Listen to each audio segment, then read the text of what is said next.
नमस्कार मित्रांनो, मी अमर स्पर्धा मित्र चॅनलमध्ये आपलं स्वागत करतो। मित्रांनो, आज या व्हिडिओमध्ये आपण पाहणार आहोत स्टाफ सिलेक्शन कमिशन अंतर्गत होणारी combined higher secondary 10+2 level examination 2024। म्हणजे मित्रांनो 12वीच्या बेसिसवर ह्या एसएससी अंतर्गत निघालेल्या परीक्षेबद्दल आपण सर्व काही माहिती पाहणार आहोत।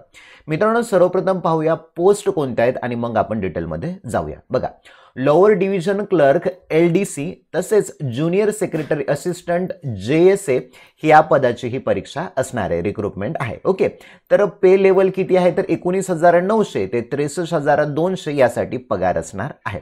दुसरी पोस्ट कुठली आहे मित्रांनो तर डेटा एंट्री ऑपरेटर DEO, पे लेवल 4 आहे। पगार आहे त्यासाठी 25,500 ते 81,100 अँड लेवल 5 साठी आहे 29,200 ते 92,300 रुपये एवढा त्यासाठी पगार असणार आहे।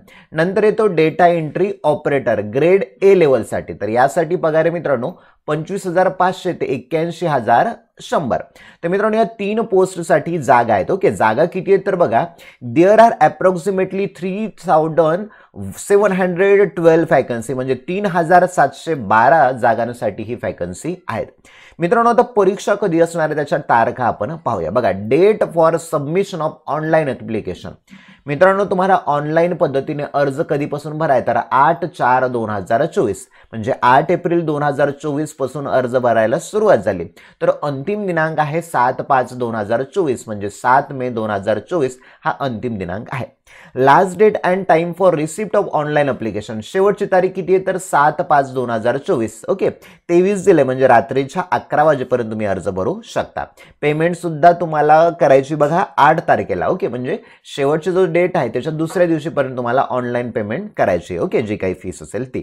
नंतर पाहूया dates of window for application form correction and online payment of correction charges. Okay, form मध्ये जर काही चुकीची झालेली असेल तर त्याच्यासाठी एक दिलेली आहे जे की विडोसाठी आहेत। ओके, विडोसाठी आहे 10/5/2024 ते 11/5/2024।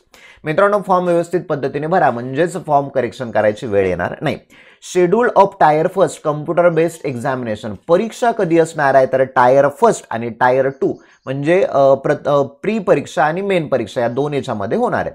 तर पूर्व परीक्षा असेल जून-जुलै 2024 मध्ये, तर शेड्यूल टायर 2 म्हणजेच तुमची मेन परीक्षा नोटिफाईड लेटर म्हणजेच जून-जुलैला परीक्षा झाली, तुम्ही त्याच्यामध्ये क्रायटेरिया क्रॅक केला तर तुम्हाला मेनसाठी पात्र असणार आहात। ओके, आता पाहूया मित्रांनो आपण महत्त्वाची काय तर रिझर्वेशन। बघा, आता प्रत्येक कॅटेगरीनुसार ज्या ज्या रिझर्वेशन मध्ये येतात तर त्यांच्यासाठी राखीव जागा आहेत। शेड्यूल कास्ट असेल, शेड्यूल ट्राईब असेल, अदर बॅकवर्ड क्लासेस OBC असतील, इकॉनॉमिकली वीकर सेक्शन असेल, EWS असेल, एक्स सर्व्हिसमेन असतील किंवा बेंचमार्क डिसॅबिलिटी पर्सन असतील म्हणजे अपंगत्व प्रकारामध्ये असतील, त्यांच्या सर्वांसाठी रिझर्वेशन असणार आहे। ओके, आता मित्रांनो बघा, तुम्ही कोणत्या अपंगत्वाच्या रिझर्वेशन मध्ये येता इथे दिलेला आहे बघा LV DH, तर याचे जे लॉंग फॉर्म आहेत ना इथे दिलेले आहेत ॲब्रिव्हिएशन यूज्ड, तर तुम्ही पाहू शकता कोणत्या ॲब्रिव्हिएशन मध्ये तुम्ही येता आणि मग फॉर्म भरताना तुम्हाला तो फिलअप करावा लागणार असणार आहे। आता नॅशनॅलिटी काय तर सिटीजन ऑफ इंडिया, भारतीय नागरिक असावा। नंतर एज लिमिट, सर्वात महत्त्वाचं वयाची पात्रता किती असणार आहे वयाची पात्रता तर 1/8/2024 पर्यंत तो व्यक्ती 18 ते 27 वर्षापर्यंत असला पाहिजे। म्हणजेच कॅन्डिडेट्स बॉर्न नॉट बिफोर 2/8/1997 म्हणजे 1997च्या अगोदरचा नसला पाहिजे, ते 1/8/2006च्या नंतरचा नसला पाहिजे। ओके, म्हणजे या जन्मतारखेपत्र। परंतु मित्रांनो 18 ते 27 जरी वयाची पात्रता असली तरी सुद्धा permissible relaxation upper age limits आहे। म्हणजेच काय, तुम्ही जर रिझर्वेशन कॅटेगरीमध्ये येत असाल किंवा वेगवेगळे जे राखीव याच्यामध्ये असतात तर त्यांच्यासाठी वयाची मर्यादा थोडीशी जास्त आहे, तर ती तुम्हाला आपण येथे खाली येते पाहूया। बघा, SC ST साठी किती आहे तर 5 वर्ष म्हणजे 27 + 5 मित्रांनो, ओके, म्हणजे 32 वर्षापर्यंत। OBC साठी किती आहे तर 3 वर्षाचं रिलॅक्सेशन, ओके, 27च्या पुढे। PWBD ओके अनरिझर्व साठी 10 वर्षाचं आहे। PWBD OBC साठी असतील तर 13 वर्षाचं आहे। PWBD म्हणजेच फिजिकली आपण म्हणूया याला डिसॅबिलिटी वाले अपंगत्व प्रकारामध्ये असतील तर त्यांच्यासाठी 15 वर्षाचं एक्सेम्पशन आहे। ओके, एक्स सर्व्हिसमॅनला किती येतं 3 वर्षाचं। Okay, 3 years after deduction of the military service rendered from the actual age as on closing date of receipt of online application. Okay, नंतर डिफेन्स पर्सनल असेल 3 वर्ष। नंतर defence personnel disabled in operation during hostilities with any foreign country in a disturbed area and relax as a consequence thereof. SC/ST असेल तर 8 years. Okay. Central government civilian employ असेल तर up to 40 years age. Okay. नंतर दिले बघा widows, divorce women judicially separated and who are not remarried, तर त्यांच्यासाठी आहे 35 वर्ष. नंतर दुसरं आहे बघा widows, divorced women and women judicially separated and who are not remarried आहेत SC/ST मध्ये, त्यांच्यासाठी 40 years आहे. ओके. आता मित्रांनो आणखी महत्त्वाच्या काय बाबी आहेत आपण याच्यामध्ये पाहूया. ओके. तर बघा आता process of certification and format of certificates. मित्रांनो तुम्ही ज्या रिझर्वेशनमध्ये येतात तसेच तुमच्याकडे जो अपंगत्वाचा जो प्रकार त्यामधलं जे सर्टिफिकेशन असेल तर त्याचे तुम्हाला या फॉर्मॅटमध्ये असणं आवश्यक आहे. ओके. अर्ज भरताना काही गरज नाही, फक्त तुम्हाला माहिती फिलअप करायची, परंतु सिलेक्शनसाठी नंतर लागणार असणार आहे. Okay. Provision of compensatory time and assistant of scribe. Okay. म्हणजे जे अपंगत्वामध्ये प्रकारामध्ये येतात त्यांच्यासाठी वाढीव वेळेची सुद्धा यामध्ये सवलत आहे. ओके. फक्त तुम्हाला तो फॉर्म भरताना मेन्शन वगैरे करावं लागणार आहे. ओके. नंतर पाहूया इसेन्शियल एज्युकेशनल क्वालिफिकेशन काय. तर मित्रांनो तिन्ही पदांसाठी 12वीची पात्रता आहे. पाहूया. Data entry operator DO and DO grade A, ministry of consumer affairs, food and public distribution and ministry of culture यांच्यासाठी आहे 12th standard pass in science stream with mathematics as a subject from a recognised board or equivalent. मित्रांनो या data entry operator या पदासाठी 12th standard म्हणजे 12वी उत्तीर्ण असणं आवश्यक आहे, परंतु तो व्यक्ती सायन्स स्ट्रीम म्हणजे विज्ञान शाखेतून मॅथमॅटिक्स या विषयासह तो पास झालेला आवश्यक आहे. म्हणजे आर्ट किंवा कॉमर्सवाले या पदाला अर्ज करू शकत नाही. दुसरं बघा LDC, JSA, DO and DO grade A except DO in department and ministry mention at para 8.1 अबो.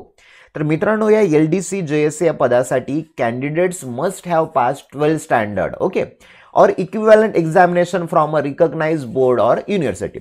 आता मित्रांनो या पदासाठी तो व्यक्ती आर्ट असो, कॉमर्स असो किंवा सायन्स असो किंवा MCVC असो यामधून त्या व्यक्तीने जर 12वी उत्तीर्ण झालेला असेल तर तो या पदासाठी अर्ज करू शकतो. ओके. पुढचं बघा the candidates who have appeared in their 12th standard or equivalent examination can also apply. म्हणजे जो व्यक्ती 12वीला सध्या अपियर आहे म्हणजे सध्या नुकतीच परीक्षा दिलेली आहे त्याचा रिझल्ट बाकी आहे तर तो सुद्धा अप्लाय करू शकतो. However, they must possess essential qualification on or before the cut-off date 1/8/2024 म्हणजे 1/8/2024 पर्यंत त्या व्यक्तीने ती 12वी परीक्षा उत्तीर्ण असण्याचं सर्टिफिकेट त्याच्याकडे आवश्यक आहे. म्हणजे जे विद्यार्थी सध्या 12वीची परीक्षा दिलीत परंतु रिझल्ट बाकी आहे तर ते मुलं सुद्धा या पोस्टला अप्लाय करू शकतात. आणखी पाहूया महत्त्वाचं काय. तर हाऊ टू अप्लाय कसा करायचा तर http://ssc.gov.in या वेबसाईटवरती जायचं तुम्हाला आणि अर्ज या वेबसाईटवरती जाऊन तुम्हाला भरायचा. अर्ज कसा भरायचा याबाबत माहिती मित्रांनो ही जी PDF आहे ना PDF तुम्हाला आपल्या टेलिग्राम चॅनलवर मिळेल तर त्यावरती एक डेमो दिलेला आहे PDF फॉर्मॅटमध्येच आहे ते तुम्ही पाहू शकता. ओके. किंवा काही अडचण असेल तर कमेंट सुद्धा करू शकता. आणखी महत्त्वाचं बघा तुम्हाला फोटोग्राफ. ओके. इथे दिलाय बघा फोटोग्राफ तुम्हाला अपलोड करायचा. फोटोग्राफ कसा तर find a place with good light and plain background असलं पाहिजे तुमचं. त्या व्यक्तीने कॅप बघा स्टुडंट विअर कॅप, मास्क और glasses, spectacle file capturing. Photo काढताना त्याने कॅप घातली नाही पाहिजे, मास्क घातला नाही पाहिजे किंवा चष्मा घातला नाही पाहिजे, नॉर्मल असा फोटो. आता मित्रांनो इथे एक डेमो दिलेला आहे बघा त्यांनी तर ॲक्सेप्टेबल फोटोग्राफ अशा प्रकारचा फाईट बॅकग्राऊंड असलेला फोटोग्राफ असला पाहिजे. ओके. तर मित्रांनो याच्यामध्ये असा फाईट बॅकग्राऊंड असलेला फोटोग्राफ पाहिजे. कसा नसला पाहिजे तर बघा samples of photograph which are not acceptable. तर हा बघा ब्लर आलाय कलरमध्ये. ओके. म्हणजे कलरमध्ये असला तर काही हरत नाही परंतु हा बॅकग्राऊंड वगैरे गडद आलाय थोडासा तर हा जमणार नाही. हा अर्धाच फोटो आलाय हा सुद्धा जमणार नाही. कॅप वेअर केली हा सुद्धा जमणार नाही. ब्लर फोटो म्हणजे अंधुक असणार आहे तर हा फोटो नाही जमणार, हा सुद्धा नाही जमणार. ओके. उलटा फोटो अपलोड केला तुमचा फॉर्म रिजेक्ट होईल. अंधार आलाय फोटोवरती रिजेक्ट होईल. ओके. हा चष्मा घालून रिजेक्ट होईल. त्यानंतर खूप स्मॉल असेल हा सुद्धा रिजेक्ट होईल. फेसिंग साईडवेज दुसऱ्या बाजूला बघायलेत हा सुद्धा रिजेक्ट होईल. स्पेक्टॅकल चष्मा घालून काढलाय तुम्ही हा सुद्धा रिजेक्ट होईल. ओके. म्हणजे विदाऊट चष्म्याचा तुम्हाला या फॉर्मॅटमध्ये ओके असा फोटो आवश्यक आहे. नंतर पाहूया स्कॅन सिग्नेचर JPEG किंवा JPG मध्ये पाहिजे, 10 ते 20 KB मध्ये तुमची सिग्नेचर पाहिजे. बघा, अप्लिकेशन विथ ब्लड फोटोग्राफ और signature will be rejected समरली. Okay, म्हणजे जर ब्लर असेल, अंधुक फोटोग्राफ असेल किंवा सिग्नेचर, तर तो तुमचा फॉर्म रिजेक्ट होऊ शकतो. ओके, आणि last date and time submission किती 7/5/2024. ओके, म्हणजे 7 मे 2024 आहे.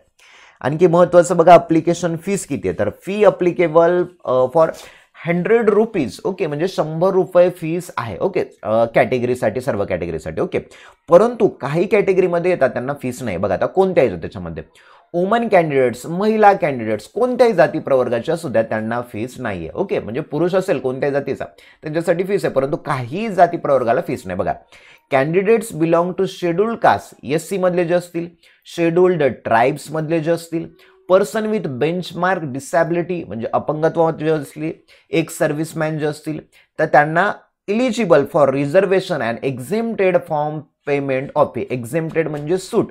तर या प्रवर्गामध्ये जे असतील ना, तर त्यांच्यासाठी परीक्षा फीस नाहीये. ओके, आणखी बघा आता, window for application form correction, form मध्ये करेक्शन करायचं त्यासाठी एक तुम्हाला 1 दिवसाची सूट आहे. बघा, 10/5/2024 ते 11/5/2024 रात्रीच्या 11 वाजेपर्यंत.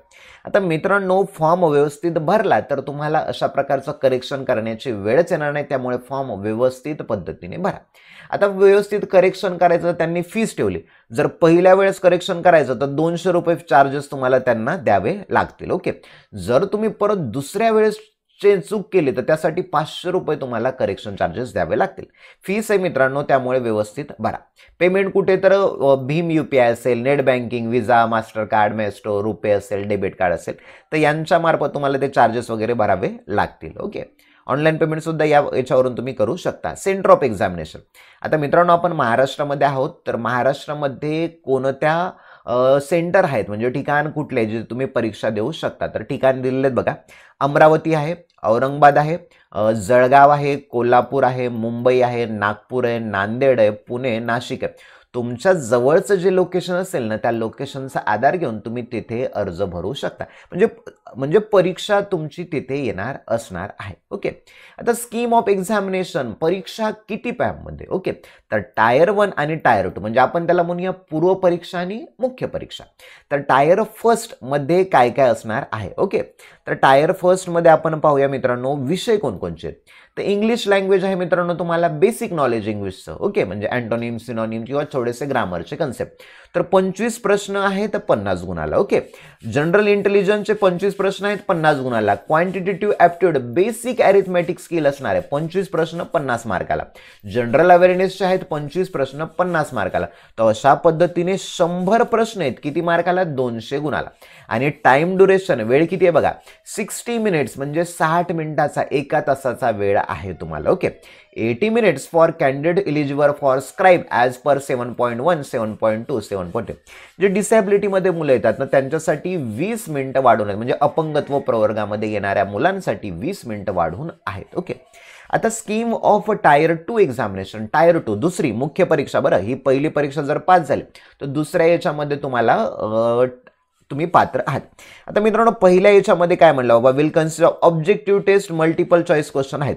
Questions will be set in English, Hindi and any language opted by the candidate in the application form. मित्रांनो, पेपर तुम्हाला इंग्लिश, हिंदी या व्यतिरिक्त मराठी भाषेमध्ये सुद्धा तुम्हाला अर्ज तुम्ही भरू शकता. ओके, नंतर बघा स्कीम ऑफ टायर 2 एक्झामिनेशन, मुख्य परीक्षा. ओके, तर मुख्य परीक्षा जी मेन आहे ना, त्याच्यामधला सिलेबस बघा. मॅथमॅटिकल ॲबिलिटी आहे 30 प्रश्न आहेत त्यांना. रिझनिंग आणि जनरल इंटेलिजन्सचे 30 प्रश्न आहेत, असे टोटल 60 मार्काचं आहेत. ओके, मॅक्झिमम 60 प्रश्न आहेत. ओके, मॅक्झिमम मार्क गुण किती आहेत, तर एक प्रश्न मित्रांनो 3 मार्कला आहे. 60 प्रश्नाचे किती व्हायला, 180, म्हणजे 180 गुण मॅथमॅटिक्स आणि रिझनिंग आणि जनरल इंटेलिजन्सला आहेत. 30-30 मार्काचं separate. Okay, 1 hour for each section, म्हणजे प्रत्येक सेक्शनला किती, तर 1 तासाचा वेळ असणार आहे. ओके, आणि जे स्क्राईबमध्ये येतात अपंगत्व प्रकारामध्ये, तर त्यांच्यासाठी 20 मिनिटं वाढून आहेत. आता सेक्शन 1 मधलं आणखी बघा, सेक्शन सेकंड मधलं module 1 English language and compression. बघा इंग्लिश लँग्वेज अँड कॉम्प्रेशन म्हणजे पॅसेज असेल, तुम्हाला पॅराजंबल असेल एटसेट्रा. तर इंग्लिश लँग्वेजचे 40 प्रश्न आहेत. नंतर जनरल अवेअरनेसचे 20 प्रश्न आहेत, म्हणजे असे टोटल 60 प्रश्न. हे सुद्धा 3 गुणाला आहेत, म्हणजे 60 चे किती झाले 80 गुणांसाठी आहेत. ओके. नंतर येतो बघा कम्प्युटर नॉलेज अँड मॉड्यूल. कम्प्युटरसाठी 15 प्रश्न आहेत. हे कितीला, तर 15 3 मार्काला एक प्रश्न आहे. ओके. तर म्हणजे टोटल 45 मार्काचा आहे. ओके. मेनसाठी यासाठी 15 मिनिटाचा स्पेसिफिक वेळ दिलेला आहे आणि 20 मिनिट्स कुणाला, तर जे अपंगत्वामध्ये येतात त्यांच्यासाठी. नंतर सेशन 2 मध्ये काय येतं मित्रांनो, तर सेशन 2 मध्ये स्किल टेस्ट आणि टायपिंग टेस्ट. मित्रांनो या पोस्टसाठी ना तुम्हाला टायपिंगची परीक्षा द्यावी लागणार आहे. ती मेन परीक्षा देतानाच तुम्हाला द्यावं लागणार असणार आहे. Skill test for DO in department of ministry. Okay. Mentioned at para 8.1. तर ह्या स्किल टेस्टसाठी मित्रांनो 15 मिनिटं असणार आहेत आणि 20 मिनिटं कुणाला, तर इलिजिबल फॉर स्क्राईबसाठी, ते अपंग होतं त्याच्यामध्ये येतात त्यांच्यासाठी 20 मिनिटं आहेत. ओके. नंतर part B skill test for DOs except in department ministry, याला वगळून याच्यासाठी किती, तर 15 मिनिटं दिलेला आहे. Part C typing test for LDC and JSA साठी 10 मिनिटाचा वेळ आहे. 15 minutes for eligible candidate for scribe. 15 मिनिटं कुणाला, तर स्क्राईबमध्ये येतात. ओके. आता मित्रांनो आणखी महत्त्वाचं काय याच्यामध्ये आपण पाहूया. ओके. स्किल टेस्टसाठी मित्रांनो 3700 ते 4000 की डिप्रेशन आहे तुम्हाला वर्ड तेवढे. ओके. म्हणजे तेवढे तुम्हाला बटन प्रेस करायचे आहेत. वेळ किती आहे, तर 15 मिनिटाचा वेळ असणार, कम्प्युटर बेस्ड असणार आहे. तर part B skill test for DO and DO grade A except department ministry यांच्यासाठी 2000 ते 2200 की डिप्रेशनचा याच्यासाठी आहे. वेळ किती आहे, तर 15 मिनिटाचा वेळ आहे. ओके. स्क्राईबसाठी 5 मिनिटं जास्त आहेत. ओके. आता बघा part C typing test for other post LDC आणि JSA यांच्यासाठी सुद्धा की डिप्रेशन आहे. ओके. तर मित्रांनो टायपिंग टेस्टसाठी मेनची तुम्ही क्वालिफाय वगैरे असाल त्यावेळेला तुम्ही त्याची तयारी करायला पाहिजे. ओके. Indicative syllabus. आता सिलेबस यांनी खूप डिटेलमध्ये दिलेला आहे. याची PDF तुम्हाला आपल्या टेलिग्राम चॅनलवरती किंवा आपल्या व्हॉट्सअप ग्रुपवरती तुम्हाला मिळून जाईल. तो पाहून डिटेलमध्ये तुम्ही कशा पद्धतीने सिलेबस आहे प्रीचा मेनचा त्याप्रमाणे तुम्ही तयारीला लागू शकता. ओके. चला तर मित्रांनो आता आपण येथेच थांबूया. तुम्हाला जर काही अडचणी असतील तर कमेंट बॉक्समध्ये तुम्ही तुमच्या अडचणी मांडू शकता. नक्कीच तुम्ही त्या सोडवण्याचा प्रयत्न करेल. तुम्हाला जर आपल्या व्हॉट्सअप ग्रुप तसेच टेलिग्राम ग्रुपला जॉईन व्हायचं असेल तर त्याची लिंक तुम्हाला डिस्क्रिप्शनमध्ये मिळून जाईल. चला तर मित्रांनो येथेच थांबूया. Thank you for watching this video.